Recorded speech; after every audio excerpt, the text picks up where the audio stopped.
45th day of the full-scale brutal war of Russia against Ukraine. Rescuers continue to dismantle the debris of residential buildings in Borodyanka near Kyiv looking for people. During the search on April the 9th, they found a man's body. A few days ago, the Prosecutor General of Ukraine, Irina Venediktova, said that the situation with civilian losses in Borodyanka was even worse than in Bucha, where at least 320 bodies had already been found.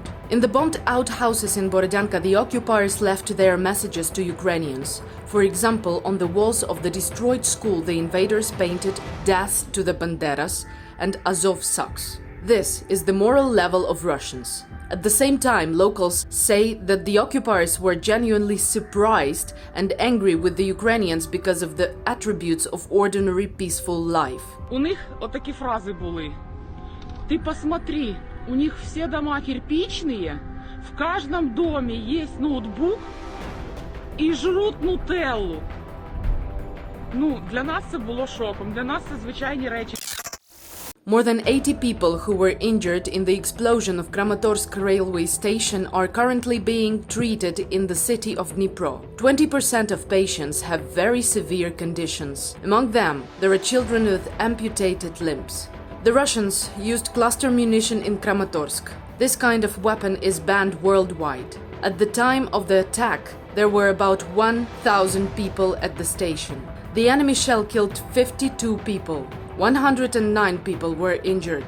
On April the 9th, the Ukrainian railway carrier Ukrzaliznytsia paid tribute to the victims at the Kramatorsk railway station. The 52nd seat of each carriage of each train was empty and had a memorial board. In the Luhansk region, the Russian occupiers wanted to launch a chemical attack again. They bombed a tank with nitric acid. This is a dangerous substance that causes severe lung irritation if inhaled. So the residents nearby were asked to close their windows and doors tightly, prepare wet bandages and stay inside. This is the second case in a week. However, this time the occupiers did not predict the events correctly. The wind carried vapors to their positions. Russian terrorists do not stop shelling Kharkiv. On April the 9th, they aimed at a 5-story apartment building. A funnel 5 meters deep appeared in the site of the explosion. The house was badly damaged. Fortunately, no one was injured or killed. The shelling is not the only way they hit the city. The occupiers began dropping parachute bombs on Kharkiv. Mayor Igor Terehov urged residents to be careful. Прошу вас, ни в коем случае не приближаться к таким парашютам и сразу сообщать о них спасателям. Rescuers from Chernihiv are dismantling the rubble of school number 21. New bodies of the dead are still being found there. The invaders destroyed this school by airstrike in early March. Mykola Bruy used to study there, a participant of a revolution of dignity and the anti-terrorist operation who died heroically in a battle near the village of Krasne in Luhansk region in the summer of 2014. He was rescuing his wounded comrade. In the Chernihiv region, rescuers continue clearing the area after the shelling and disposing the undifused explosives. Rescuers continue finding bodies while examining the debris of the Ascension Church in the village of Lukashivka. Locals explain that the invaders set up a headquarters in the church and shot the civilians there. 11,400,000 Ukrainians left their homes because of the war. This is the latest UN data. More than 4,400,000 people went abroad. More than 7 million Ukrainians remained in the country but moved to safer regions. 11 million citizens are almost a third of the total population of Ukraine.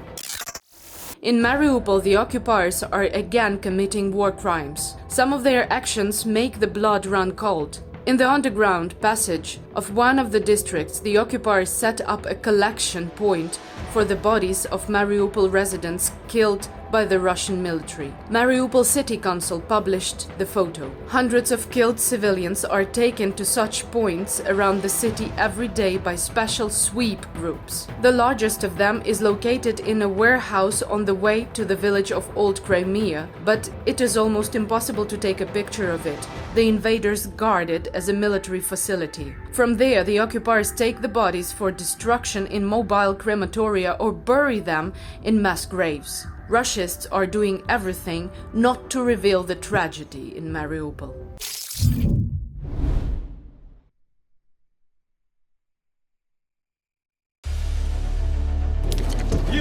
Where can you find a safe place if your city is under siege?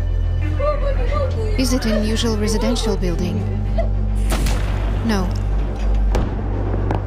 In hospitals or schools? Третья больница, Мариуполь. Роддом. No. In a theater, the heart of your city. Far away from any military objects. Yes, that's a good idea.